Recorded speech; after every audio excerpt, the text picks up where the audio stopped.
the heart of Scotland's largest city sits our busiest railway station. Glasgow Central is the hub that connects millions of people in communities all over the country. For station staff, keeping its over 100,000 passengers a day moving is a constant mission, even more so at Christmas. Tonight on Inside Central Station, festive frenzy takes hold. Ho, ho, ho! Choo-choo, little trains. And staff are pushed to the max. The folk's a lot bigger than they originally thought, so it's going to be down for the day now. As Christmas arrives on the concourse. Perfect, just the way I wanted it to look. 3, 2, 1.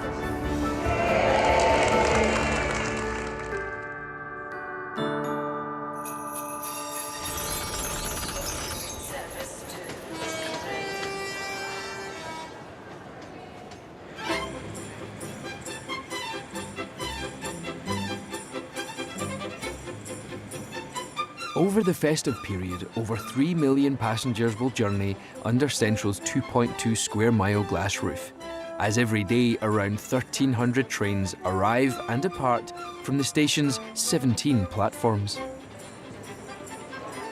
With Christmas fast approaching, the staff are beginning to get that festive feeling. Especially station manager Susan. Christmas at Central Station is really like a very, very busy time, but it's a wonderfully exciting time. The tree goes up in this top end of the station. We've got hanging baskets that'll get changed and they'll have all their nice frosty berries on them, and you know, I've not quite got to mistletoe. I was always thinking maybe I should put mistletoe in the clocks. I actually might do it this year so that people could kiss under the clock. Snowflakes go up, so we put them all across, all over the girders, and that looks amazing. Actually, I love things up in the girders because it just adds a little bit of joie de vivre.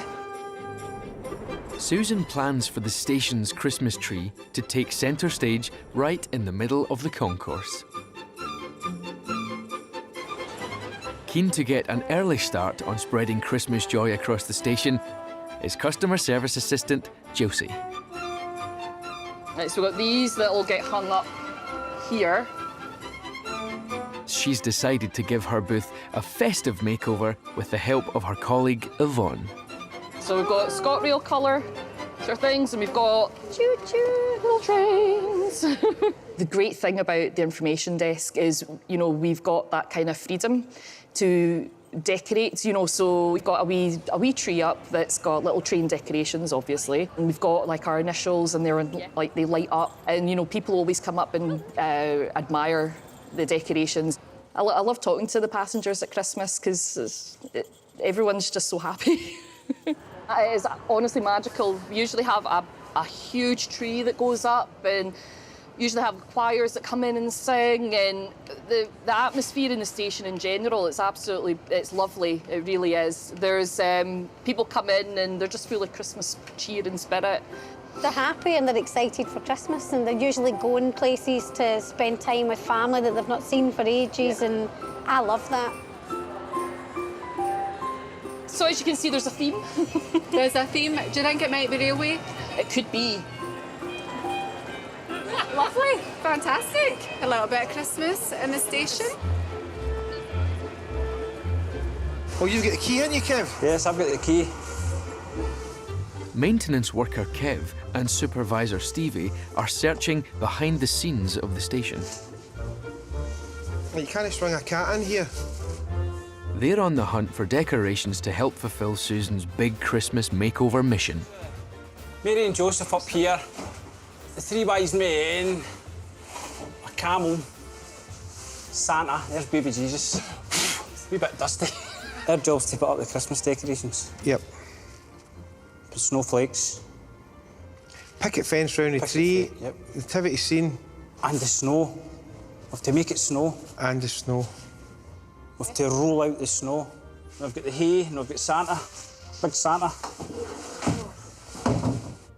I like Christmas. I do like Christmas. Oh, don't get me wrong, I love Christmas. Best time of the year, eh?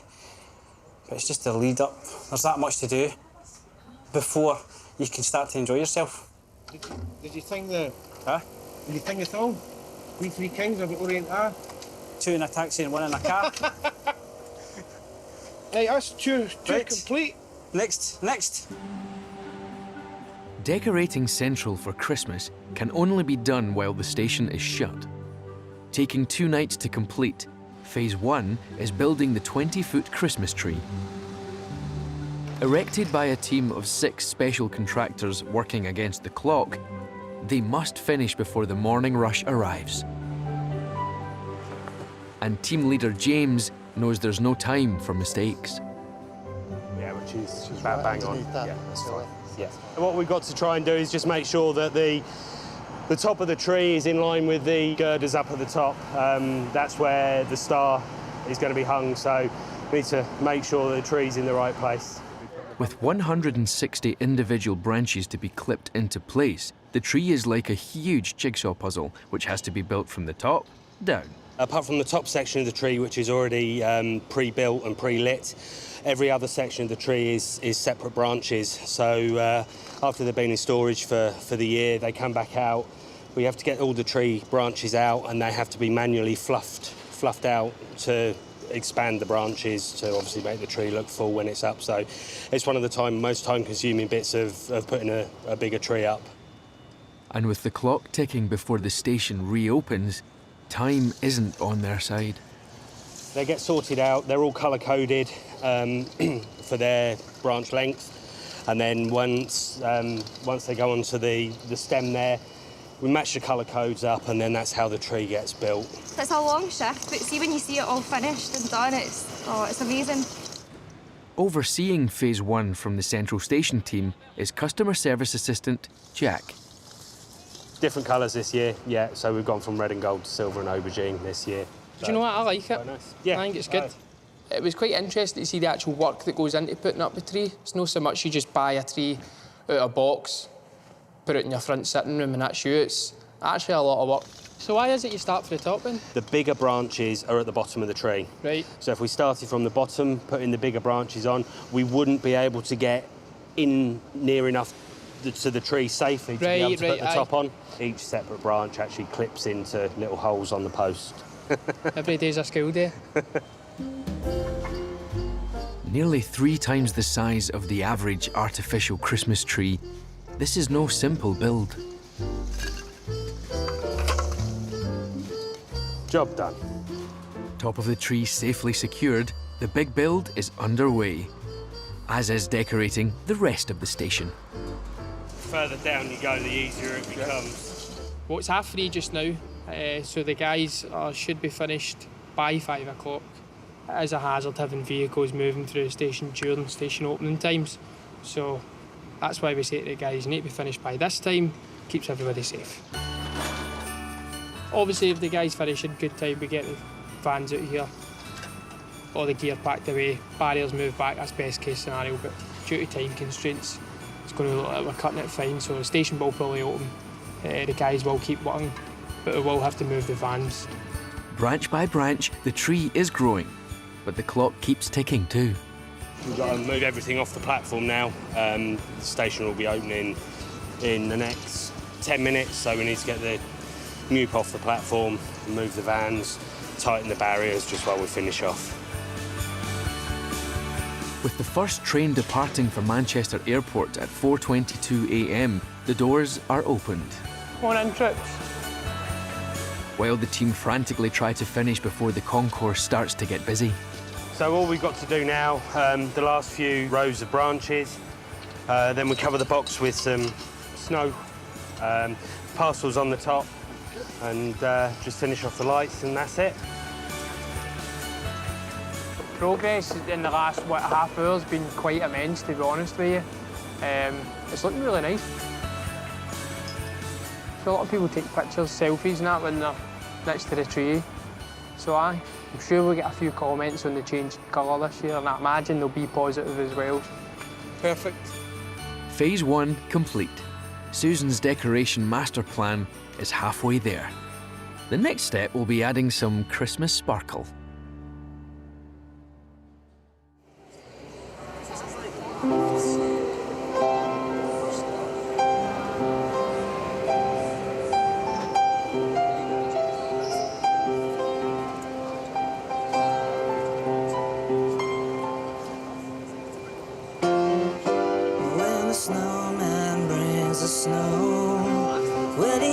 smile lights alone. You put a great big smile on somebody's face.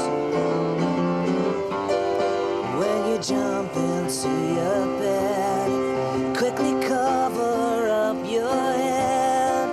And don't you lock the doors, you know the sweet Santa Claus is on the way.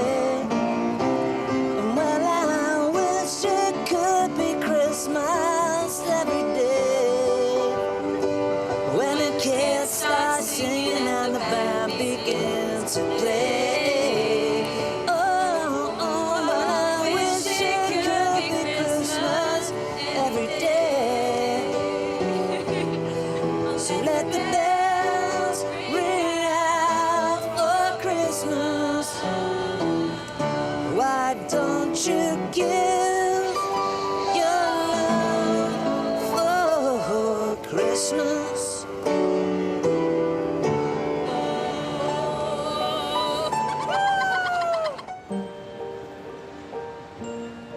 Front platform 10 for the 12:27 rail service to Barhead.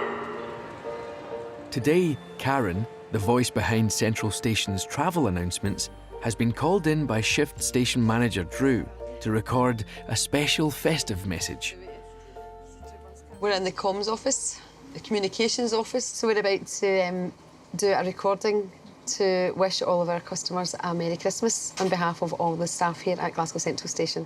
And I've got to put my telephone voice on when I'm doing this recording, you see. This isn't just my normal voice. I need to put my telephone voice on again, so. The management and staff at Glasgow Central Station would like to wish all our customers a very Merry Christmas and a prosperous New Year. Ready? Ching, ching, ching, ching. One take, I'm actually quite impressed with myself. That sounds good. Karen might have nailed the festive greeting in one go, but her everyday announcements were recorded very differently down in Nottingham. Just even when I was down recording, I never actually said the sentence, the next train at platform 5 is the 1643 service to Kilmarnock. I never ever said that full sentence, so I said all the platform times, platform numbers, hours, minutes, stations, etc. And the geniuses put it all together, and you get the way it sounds today. It's fantastic how it's all been put together. Right, Shug, see you later, doll. Bye. Karen's newly recorded Christmas announcement will be played every half hour over the festive season. The management and staff at Glasgow Central Station would like to wish all our customers a very Merry Christmas and a prosperous New Year. Over on platform 10, a very special train is about to embark on a Christmas journey. Evoking the opulence of 1930s rail travel, the Northern Belle's 7 dining carriages can hold 276 passengers. Driving this luxury day tripper train today is Gordon. This is a driving desk, this is a brake, we have a train brake, this is a throttle, this makes it go, that's a speedometer gauge. This train will do 95 mile an hour. But this train, because it's a luxury touring train, is timed for a lower speed. Yeah, they're all sitting drinking their champers, that's the last thing we want to do is spill their champagne. It's a pleasure to drive them actually. And folk are here because they want to be here. It's a special occasion for a lot of folk, basically, yeah. Morning, sir. How are you today? Good morning, madam. How are you? So we are going over to Edinburgh, so it's going to take us about an hour and a half to go over to Edinburgh. Then we're going to go north over the Forth Bridge, up to Perth. Going to turn around at Perth, back down through Stirling, back to Glasgow for about 5:30 this evening. Should be a nice trip. It's just a sort of 6-7 hour delightful stroll around the countryside, just as a different way to celebrate Christmas. I think not only adding that sort of special occasion to the day of being on the Belle, but it being Christmas as well, it just gives people a really sort of, it's just festive, it's lovely. It's a really nice way to enjoy Christmas, really lovely way, yeah. A stark contrast to modern train travel, this service was originally introduced by the owners of the Orient Express. And the luxurious carriages date from the 1950s. Just take a moment of your time just to introduce myself. My name's Thomas. I'm the train manager for today. Passengers journey back to the golden age of train travel as they sit soaking up the Scottish scenery while sipping fizz from some of the 8,000 bottles served every year. Have you built? Happy Christmas. It's back to the golden age of travel, when it was better to travel than to arrive. It's style, ambience, fabulous food, great wine, great company, I might add. It doesn't really get much better than this. Yes, it's different, it's different. I don't need to travel far. You just get to the train station and the train's there waiting for you and you're going to spend a nice day travelling around Scotland. The train makes over 100 trips a year, transporting 18,000 people past some of the prettiest vistas in the UK. Whilst travelling through the Central Belt today, the passengers will also be entertained at their seats.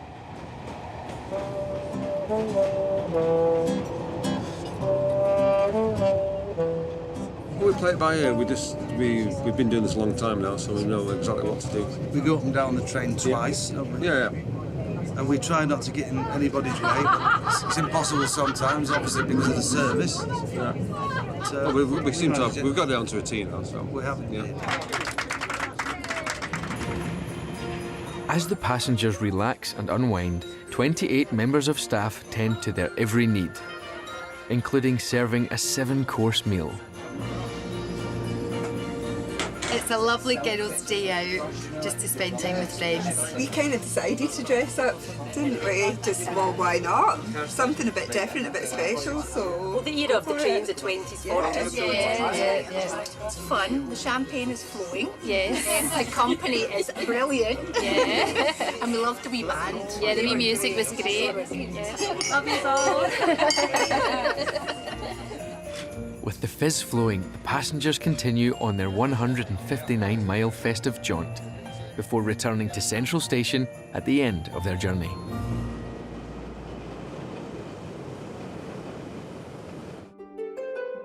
Christmas at Central Station to me means happiness, chaos, friendliness. I would say I'm quite Christmassy, to be fair, definitely. I like getting into the mood for it. Christmas time at Central Station is absolutely fandabby-dozy. Ho, ho, ho.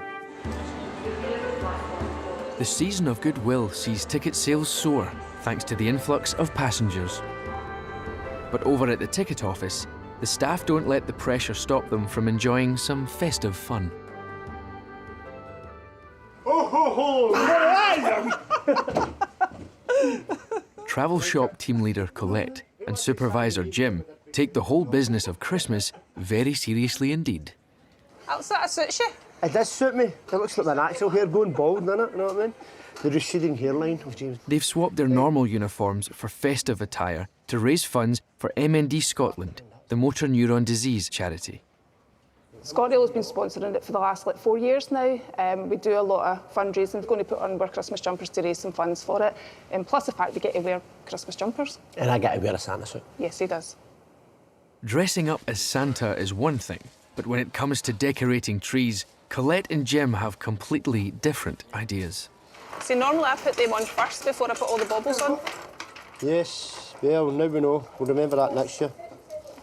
I like the Christmas trees. It's the decorations I like. I like all the glitz and all the tinsel and the flashing lights and all that. Even most of the staff cheer up about Christmas time. They get a bit happier, you know what I mean? See, what you're supposed to do is you're supposed to put them on first, put your lights on, then you put them, and then you put the baubles. That's what you're supposed to do, Jim. In my house, we have literally a Christmas tree in every room. We have one in the living room, then we put one in the kitchen, we have one in the hall, then I have one in James's bedroom, Olivia's bedroom. Me and Sharon have got one in our bedroom, and my mother-in-law Kathy stays with us, so we've got one in her bedroom, and we've got another one in the top hall, so that's 4, 5, 6, 7. There are usually about 8 Christmas trees, and then one outside's 9. But Jim's immediate concern is the Christmas tree in the ticket office. I'll probably come in next week and I'll do all this again because, you know, he's just made a mess of this. It's like his work, dodgy. See what I put up with? You see? That was to me. There's nothing wrong with our Christmas tea. Our Christmas tea's fantastic. She has an issue. Yeah. Get it sorted tomorrow. Merry Christmas. See you in a bit. Next, please. With passengers safely off the last train, it's time for the station to close its doors.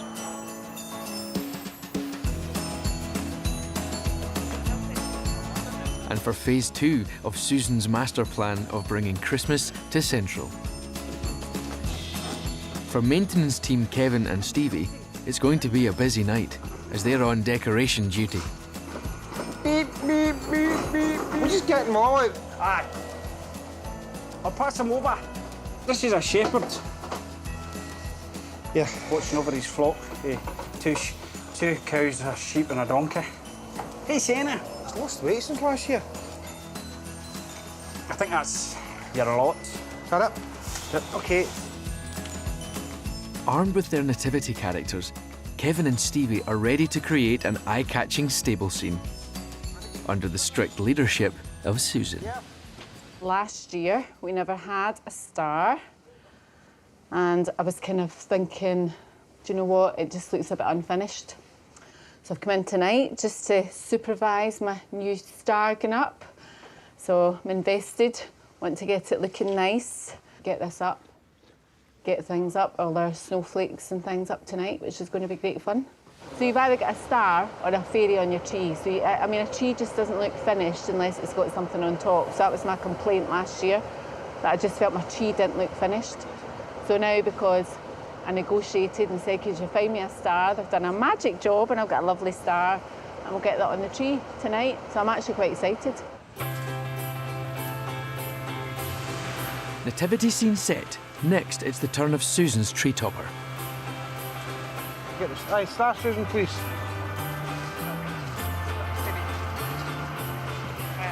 Right. Right, so you want down a bit, yeah, that's you there.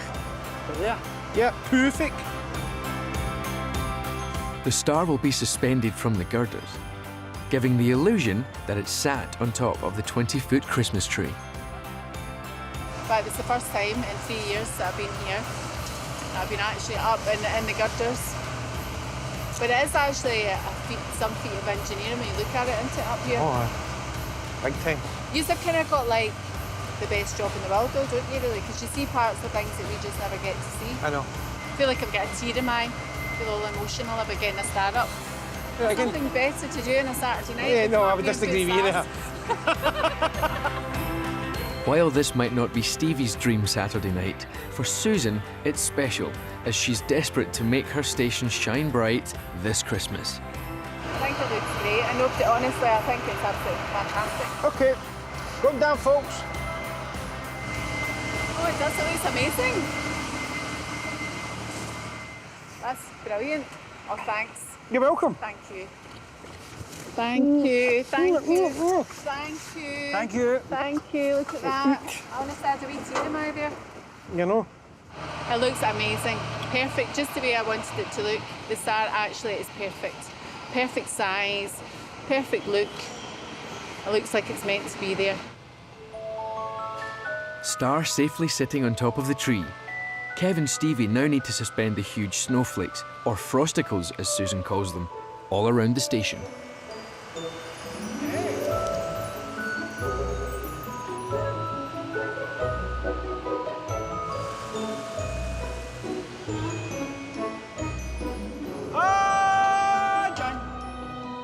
Frosticles hung, nativity set, and tree crowned. The team are finally finished giving the station a fabulous festive feel. I think it's added a little bit more gravitas to it. Big words on a Sunday morning. I know. Pièce de résistance. The pièce de résistance. Or the joie de vivre. Yeah. Yeah. Mange tout. That's my word. Mange tout.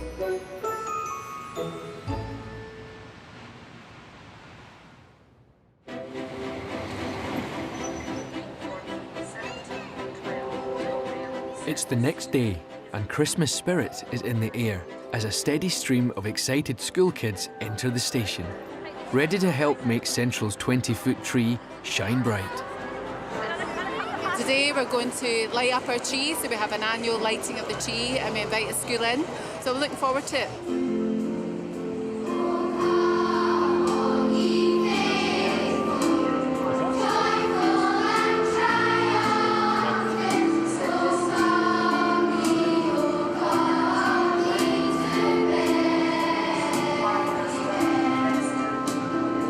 So we've got 2 volunteers to do the plunger. Plunger is always the most exciting thing for them, and that is going to be Marie and Josh.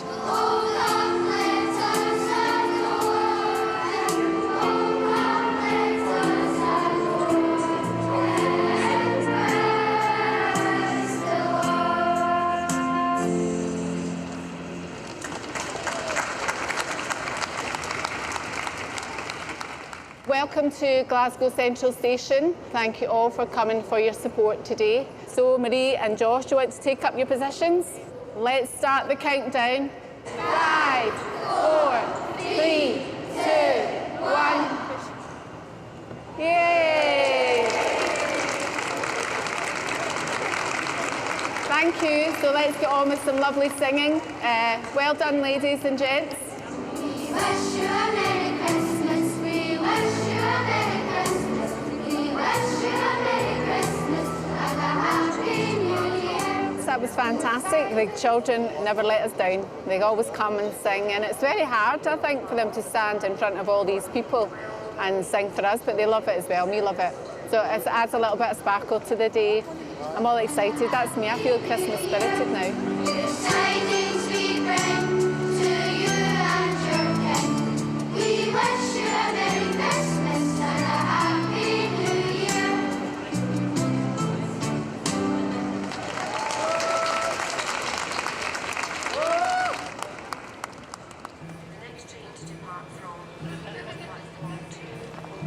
Since opening its doors in 1879, Central Station has witnessed 140 Christmases.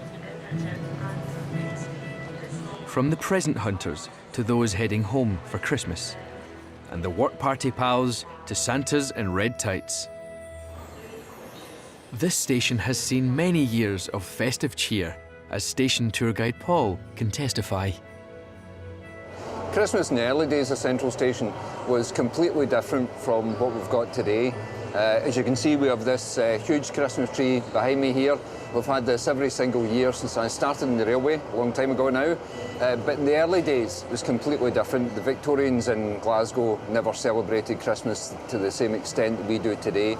The changes in society in Scotland when Christmas became more popular and more celebrated, I think would have been reflected in the station then, and then Christmas trees would have been introduced. The tree in the 50s was more situated just about that area there, and funnily enough, there was a small railway track ran round the tree, and there was a steam engine went round there. You put a couple of pennies in and the train would go round.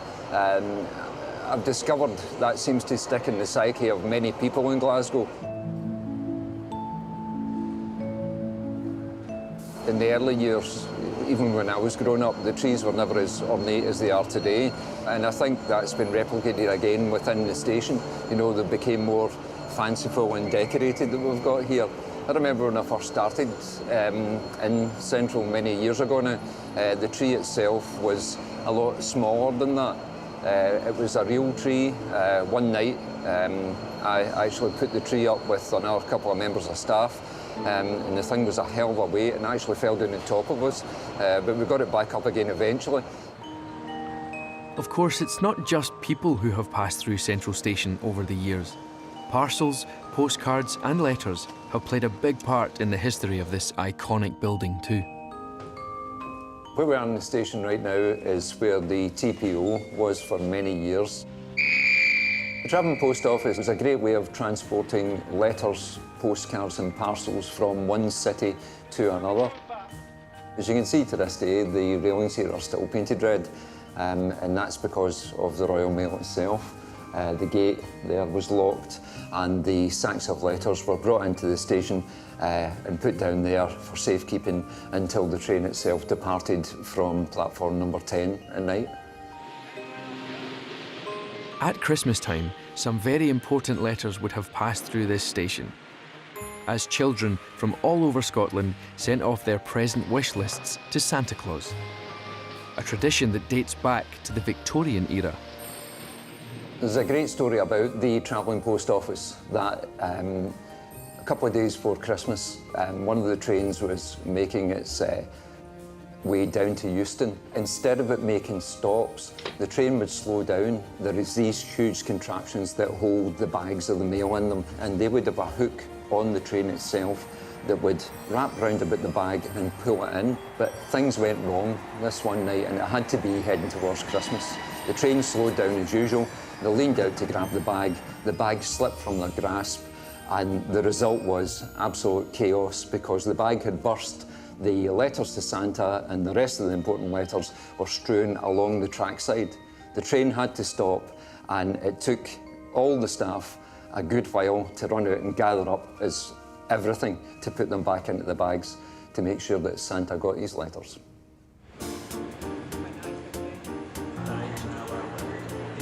The festive period is one of Central Station's busiest times of year, so any disruptions can cause chaos and big holiday headaches. Give me the case. What coach are you going to? Carriage A. Oh, you're right in the first, June. That's fine. You're fine. Don't rush too much. You're all right. Today, Shift Station Supervisor Alison has been alerted to a problem with overhead lines in Lancashire, which is affecting trains travelling to and from Central Station to England. As soon as we hear overhead lines down, we know it's a major issue because it's not a quick fix. Thousands and thousands of volts of electricity is never an easy one. So basically we need to start putting contingencies in place. Over on platform number 2, the 12 o'clock train to London Euston is departing as planned, all in the hope that the problem might be fixed by the time they reach Lancashire. I'll start walking you along if you want. Do you want to give me this case? So unfortunately the train is going out, but we don't think it'll make its full journey. So we don't quite know yet. It's a bit of a mystery journey at the moment. They're going to decide en route where it's going to end up, but at least it gets people further on in the journey. I wonder when we'll see the next one leave. A call has been made to cancel all trains departing from Central Station to England for the foreseeable. So passengers will have to hit the road or travel via Edinburgh if they want to head over the border. TransPennines already ordered buses, so we've got buses that are going to be showing up at Gordon Street. It's just getting everything in place now. We're expecting it to last probably until at least 3 o'clock, but I think we'll probably get some residual delays all night probably. The passengers have actually been very good today. I've not seen anybody too irate. They are usually quite good during disruption, as long as they know that we're trying to get them to where they're going or putting something else in place. They're usually quite happy. We'll get everybody going where they need to go. The bus replacement service will take passengers past the overhead line problem to Preston. From there, they will continue their journey by train. It's not ideal, but at least passengers like Irene will eventually get to their destination. I'm travelling to be with my sister, and we're going to the ballet, hopefully, to get there. If nothing else, we'll look after you. I'm sure. It's going to be a bus service, which is never ideal for anybody who's coming in for a train, because to pick the train because it's quicker. So it's not ideal, but we will get her on the bus and we'll get her on her way and try to give her as good customer service as we can, really, and hopefully it's not the worst journey that she has. Irene was booked into first class, so she'll not get the same service on the bus, unfortunately, but she will get a refund. So if for nothing else, she will at least get there without it costing her anything. Right. Thank you. No, you're very welcome. Brilliant. I'm sorry it's not a great day for you. So we've called Preston. Preston will give her assistance at the station and onto the train. We've been told not to expect trains for the rest of the day now, so it's dramatically got worse over that last hour. They've looked at it and they've said the fault's a lot bigger than they originally thought, so it's going to be down for the day now. Putting sparkle into Glasgow Central is probably one of the best things for me. Anything with a little bit of decoration, I quite like it. I think I've probably got about 27 Christmas jumpers. Some of yous actually dress up in the Christmas jumpers and the Santa hats like I'm wearing just now. So I think when we add wee touches like that, it just creates that festive atmosphere that we can all enjoy.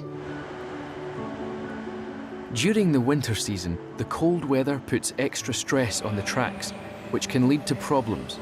So it's imperative that the routes from Central are regularly checked to avoid delays and cancellations. Tonight, the maintenance staff are preparing for a track inspection. They don't have long to complete the job before the trains start running again in the morning, so time is tight.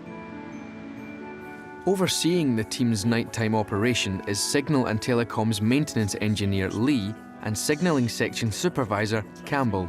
So tonight I'm out to just do a site inspection on my signalling technicians, just carrying out some points maintenance. Points allow trains to move from one set of tracks to another set of tracks, so they're very important from a safety aspect because they have moving parts. There are 121 points on the immediate approach to Central Station, allowing trains to move from track to track. Campbell, what Central S&T? 0 to 13, what time do you need us clear for? It's crucial to ensure there will be no train activity on the track before Campbell and the team can get to work. That's us now safe to proceed. Access the track. Access the track, yeah. Just over 2 hours before the trains start running, the team have to work fast. They're doing the points maintenance. This is a not bad night, weather-wise, for us. I've seen it a lot worse than this, and I've worked in a lot worse than this. The guys and girls are out working on the track. They're out in all weathers for long periods of time. It is a hard job we do at times. Especially as temperatures can dip well below 0 during the winter months. So the guys just now are just checking through the points, the moving parts for any obstructions.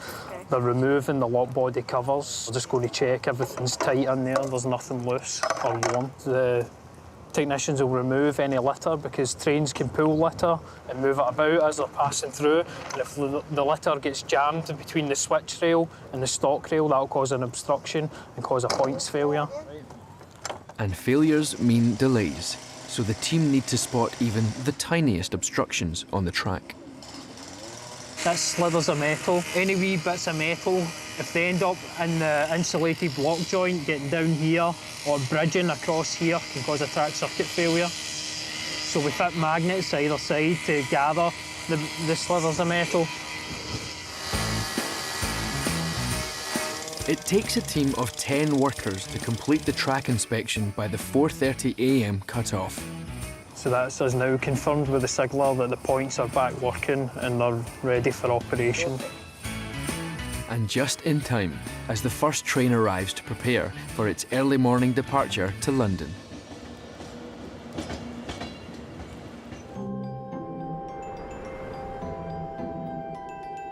Across the station concourse lies the entrance to the Grand Central Hotel.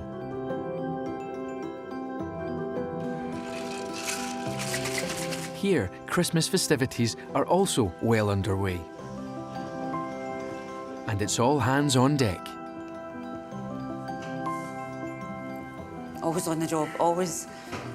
Every little bit of glitter shows up on the floor. Executive Housekeeping Manager Lynn is responsible for 50 staff at the hotel and manages its festive transformation. It's a big task, as the hotel's 5 public floors are filled from top to bottom with Christmas decor. Turn on. Hey, we have light. Chaos and fantastic, 2 words. It can obviously be chaos, but you've got that festive spirit. Everybody's got that Christmas feel. We try to get the majority of it all done in 2 days. That's why we start tomorrow 5. Yeah, OK, good. But these 2 guys work well together, don't you? They're creative. They're very creative, the both of them. He just does what she tells him. Is that right, Marius? Downstairs, executive chef Zoltan and his team have been working on a festive offering of their own. A gingerbread replica of Central Station and its adjoining hotel. So far, we used an approximate 40 kilogram of gingerbread and close to 20 kilogram of icing to build the hotel and the Central Station. It's definitely the biggest gingerbread project I ever worked on, yes. It took us an approximate 120 working hours. That's okay. Now everything is resting on this fragile gingerbread creation being safely moved upstairs to the hotel reception.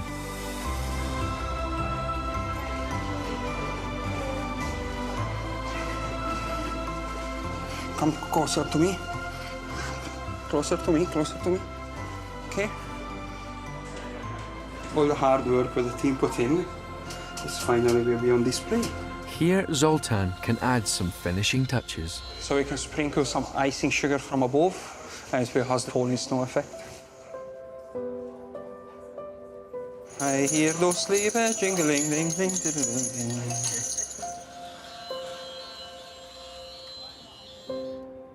Visiting today is former journalist and author Jill, an authority on this hotel's long and illustrious history, which, since it was built, has celebrated an impressive 136 Christmas days. When the hotel first opened, which was in 1883, a lot of the ideas of Christmas were probably a very, very new thing for people to celebrate, and certainly not the way that we do it today. The first Christmas card was first marketed in the UK in 1846, and the very first Christmas tree goes back to 1841, when Prince Albert, Victoria's husband, put one up in Windsor Castle. Over Christmas and throughout the whole year, it's up to the hotel staff to ensure their guests have a luxurious stay. When the hotel opened, the transport wasn't the way that it is today, so most of the staff tended to stay in. In 1892, I know that there was 250 staff here, and a lot of them stayed in on the top 3 floors.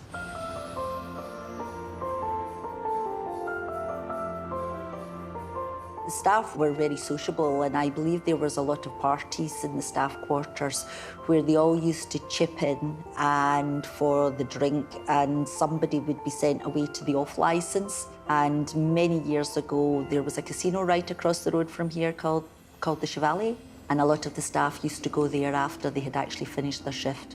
At Christmas time, there used to be a lot of gifts came into the hotel, just as a sort of gesture of goodwill at that time. There were drink, chocolates, food, and then it all had to be split up between all the staff. They had a great life.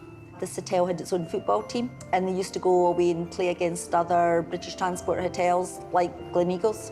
And when December did come around, the staff rotas were easily managed. When the staff were given the option of whether they could have Christmas or New Year off, everybody who came from Scotland always went for having New Year off, so they always worked at Christmas.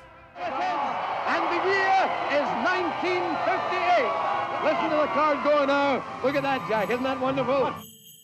Many of the staff were from overseas and came to work in specialised areas like the French restaurants that were once on site.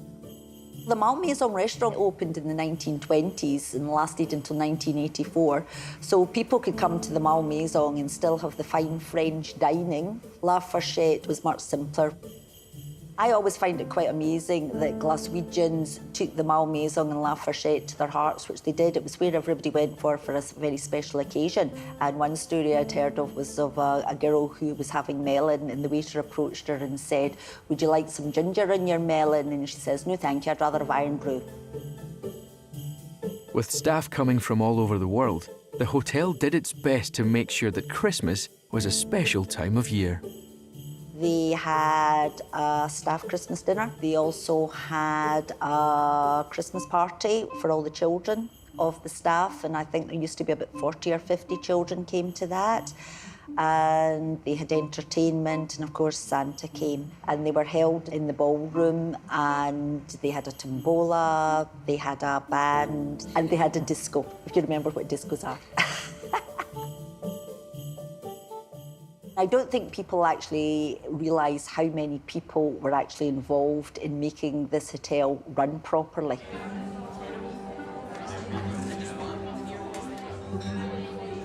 This afternoon tea for 2. Thank you very much. Thank you.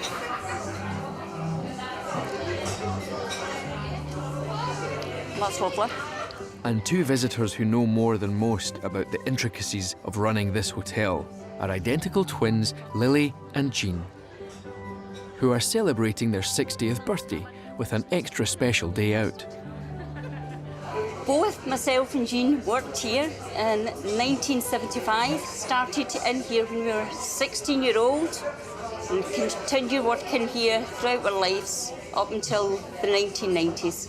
It was such a big part of our lives, both our lives, and we both went, well, Jean, her first husband, and I met my husband in here. And because it's near Christmas and our birthday, it's just, I'll be crying in a wee minute here. Go. I just feel as though we're part of the furniture in here, you know, so. And walking down memory lane. I know. And we've never really done this before, have we? And it's so, it is special because we're 60 as well, isn't it? Fond memories of all the years that we've had, and it was always Central Station we came to. And it never ever changes. The interior and that has changed here, but it's not.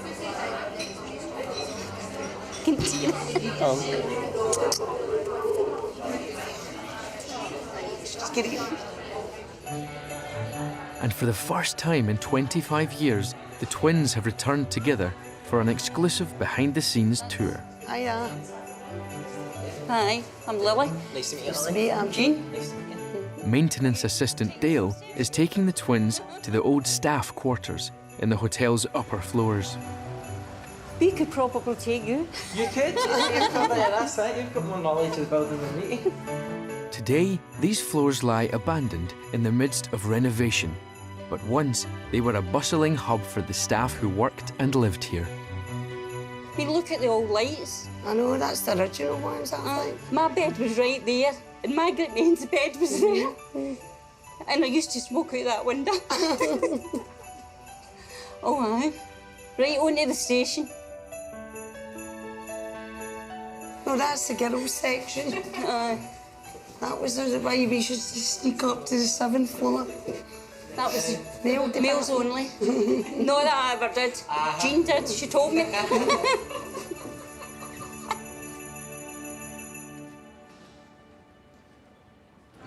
Maintenance workers Kev, Stevie and Davey have been given one last festive decoration job from Susan, putting mistletoe under the station clock. Think I'll get a kiss? Stand under this.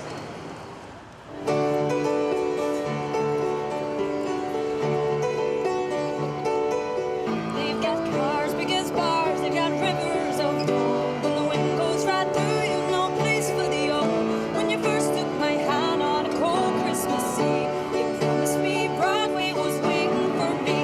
You're handsome. You're pretty queen of New York City. When the band finished playing, they held out for more. Sinatra was swinging, all the drunks they were singing.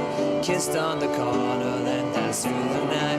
And the boys from the NYPD choir were singing Galway Bay.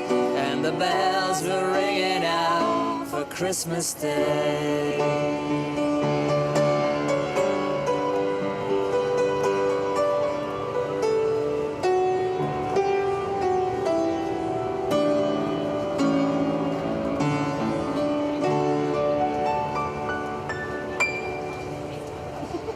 Good job.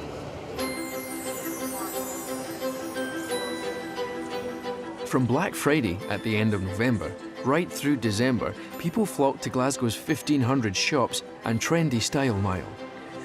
On the hunt for Christmas presents, shoppers from all across Scotland come to the city for a festive splurge. So at this busy time of year, security is paramount for shift station manager Drew. The customers come in with extra bags, extra parcels, possibly in a rush to get their train. There is a risk that more items will be left unattended, and that could cause the station a security issue. And we're going to do a wee exercise today where I'm just going to put out a Christmas parcel. We'll leave in an area, and then hopefully my security staff on their rounds will find the parcel. We'll stand aside, see how the security staff treat it, and we'll take it from there. We've got Jack's on just now carrying out a security check, so he should be carrying out his security check as we speak. Hopefully he doesn't see me, because the idea is to try and place the parcel down that he doesn't know who's placed in it. He treats it as a suspicious package. We're just assuming that a passenger has left the parcel unattended and they've walked away, they're in a rush, they've got their train, so we'll see how it goes. I don't want to make it too difficult, so I'm not going to hide it. So I'm trying to find an area where most customers maybe stand waiting on somebody. I'm just going to put it around the corner and we'll leave it lying there and see how it goes.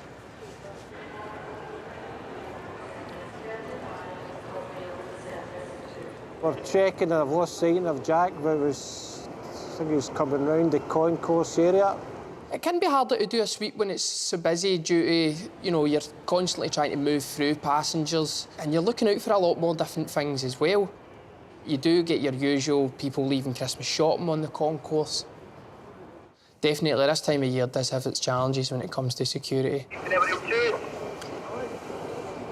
Everell 2, stay your message. Drew, can you meet me just outside Oliver Bonas here? I've got a parcel that's been left just outside it.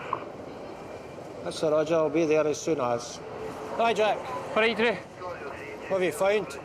I was just walking up down here doing my checks. Behind there, spotted this just outside Oliver Bonas there. So how would you deal with that now?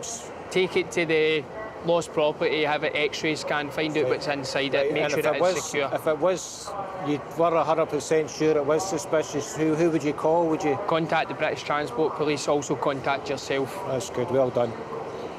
And that's it. Shall we take it over and get it scanned then, Drew?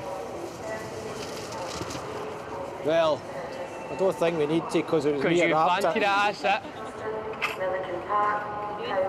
Just putting the parcel back where it belongs. In here. It's a training exercise and it gets them to look out for what to check for and what kind of items is left behind. It's not often we get a Christmas parcel left with Christmas wrapping, so it's a bit unusual. Easy, Ozzy. No hassles, no dramas, so job well done.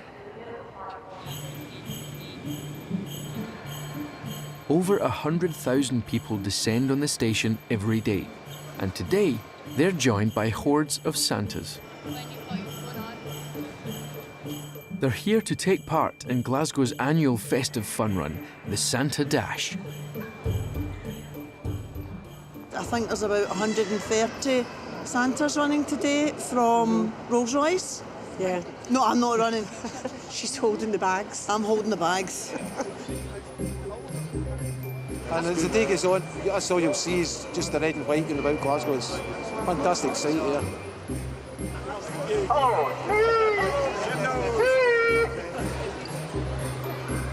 Around 8,000 Santas are running to raise hundreds of thousands of pounds for good causes. But just today it happens to be the Beatson. And I think there's somebody doing for the Heart Foundation and whatever's touched your life, I think. As well as raising lots of money, the race raises lots of smiles. Mums Kate and Lisa are here with their families, and Abby the dog. Well, we're doing a Santa Dash, which is a 5K, around George Square and back. It's in a circle. Everybody's dressed up in Santa because it's nearly Christmas, of course. I think with this lot holding me back, I might be about 60 minutes.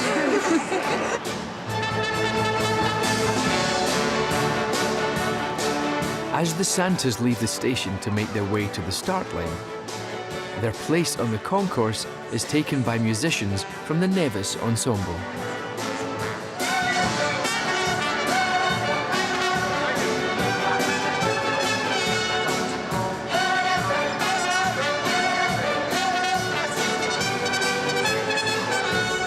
These Santas don't have to walk 500 miles, as the course is a more reasonable 5K. We're going to be running up St Vincent Street, down past the Squinty Bridge, and along the Clydeside. And our hands are freezing! Yay!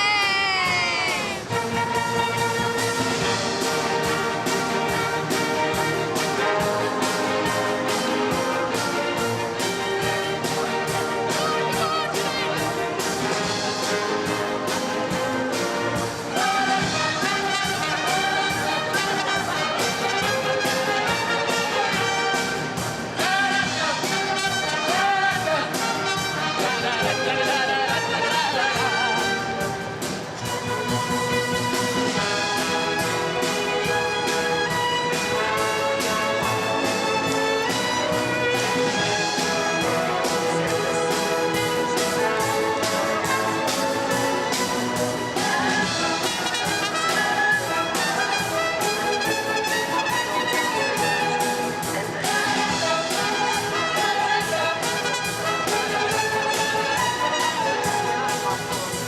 It may be miserable outside, but the collective spirit generated by thousands of Santas is enough to brighten even the dreariest of Glasgow days. When you were running through the umbrella, everyone was singing Jingle Bells, and all you see is this sea of red Santas. It's just brilliant. I thought it was really good. Good thing to get you in the Christmas spirit. It's just like Santa paradise. This time next year, we'll be back.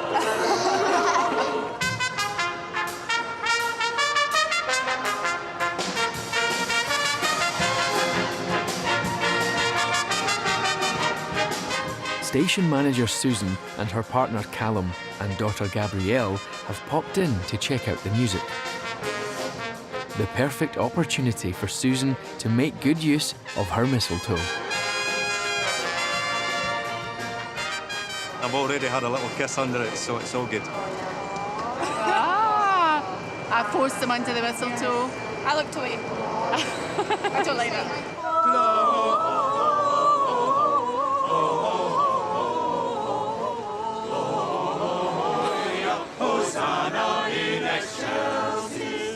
Merry Christmas!